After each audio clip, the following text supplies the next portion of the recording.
Bismillahirrahmanirrahim. Assalamualaikum warahmatullahi wabarakatuh. Selamat siang, selamat pagi, selamat sore teman-teman semuanya dimanapun kalian berada. Tentunya di sini perkenalkan, nama saya Ahmad Lutfi bersama anggota kelompok saya, yaitu ada Cipta Ningtyas, kemudian ada Khairul Espanisi dan juga Risalatul Maimana Putri. Dan di sini kami akan mempresentasikan, yaitu membangun komunikasi dengan unsur mendidik anak berkebutuhan khusus. Untuk yang pertama, komunikasi pada umumnya kita akan mengarah pada suatu kemampuan individu untuk berinteraksi secara lisan dengan individu yang lainnya.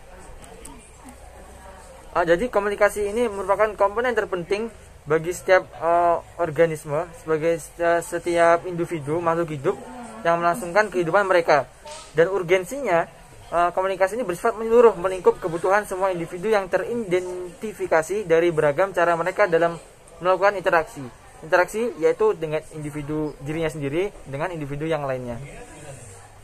Dalam dinamika kehidupan manusia maupun organisme lainnya, eksistensi komunikasi ini menjadi prasyarat mutlak untuk dapat melakukan adaptasi. Kita untuk adaptasi misalnya di lingkungan baru, kita perlu dengan komunikasi ini perlu, sangat penting. Dalam ranah apapun, dalam lingkup apapun, komunikasi ini sangat urgent, sangat penting. Maka dari itu nanti di selanjutnya akan dijelaskan oleh rekan saya. Selanjutnya tentang memahami eksistensi komunikasi. Membahas tentang komunikasi pada umumnya, kita akan mengarah pada suatu kemampuan individu untuk berinteraksi secara lisan dengan individu yang lain. Definisi dari komunikasi di atas tentunya dapat dikembangkan, sebab pada dasarnya dalam suatu komunikasi ternyata yang muncul tidak hanya sebatas pada interaksi antar individu dalam bentuk percakapan yang bersifat intern saja.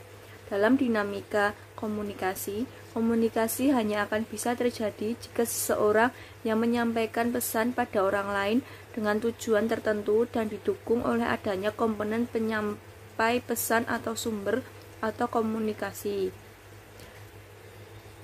Kualitas diri masing-masing elemen ini akan berdampak pada kualitas kegiatan komunikasi itu sendiri. Maka dalam memahami masing-masing elemen tersebut dapat dijabarkan sebagai berikut. Yang pertama ada komunikator, yaitu sumber pemberi informasi dan dapat terdiri dari satu orang individu, namun juga dapat lebih dari satu kelompok. Yang kedua ada komunikan, yaitu pemahaman atau pengertian yang dicapai oleh penerima berita tentang informasi yang disampaikan. Yang ketiga ada pesan. Dalam suatu penyampaian pesan, kita tidak dapat melepas diri dari apa yang disebut dengan simbol dan kode. Selanjutnya ada media. Peran media khususnya di zaman teknologi saat ini sangat berpengaruh pada efektivitas komunikasi. Dan yang terakhir ada efek.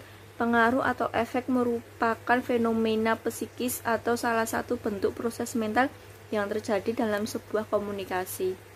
Selanjutnya, komunikasi pada anak berkebutuhan khusus. Bicara adalah suatu kemampuan untuk mengeluarkan suara secara benar dan menyusun suara itu bersama sehingga mengalir dengan mudah menjadi suara dan irama yang benar. Bicara lebih sulit bagi orang yang tuli atau yang mengalami cerebral palsy. Komunikasi memungkinkan seseorang untuk mengungkapkan dirinya sendiri, misalnya dengan menunjukkan apa yang dia inginkan. Kita memerlukan keterampilan komunikasi yang lebih baik untuk menyampaikan pesan yang rumit sehingga maksudnya jelas. Beberapa anak keterampilan komunikasinya lemah, dapat dicoba untuk dihubungkan dengan perilaku agresif, misalnya menendang atau bersorak-sorak. Apabila mereka belajar keterampilan komunikasi lebih efektif, maka perilaku yang tidak diinginkan seperti itu bisa dikurangi. Selanjutnya, ada berbagai metode komunikasi yang dapat diterapkan bagi anak berkebutuhan khusus.